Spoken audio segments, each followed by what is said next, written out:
О, край родны, край прыгожы, мілы кут маіх дзядоў, што мілей у свеце Божым гэтых светлых берагоў, дзе бруяцца срэбрам рэчкі, дзе бары лясы гудуць, дзе мядамі пахнуць грэчкі, нівы гутаркі вядуць, гэтых гмахаў безгранічных, балатоў тваіх, азёр, дзе пад гоман хваль крынічных думкі думае прастор, дзе ўвосень плачуць лозы, дзе вясной лугі цвітуць, дзе шляхом старым бярозы адзначаюць гожа путь.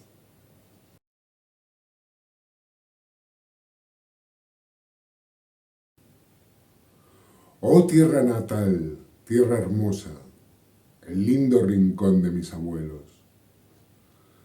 ¿Existe acaso ribera más valiosa que estas orillas claras cual cielos?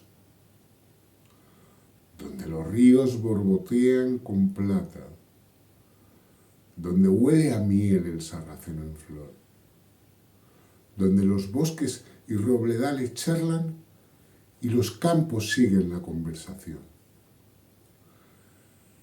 ¿Existe acaso la grandeza más inmensa que la de tus lagos y tus cenagales? Donde el universo sus pensamientos piensa al rugir de las olas de los manantiales. Donde lloran las vides otoñales, donde los prados florecen en abril, donde los abedules forman viales, marcando rumbo con su hilera gentil.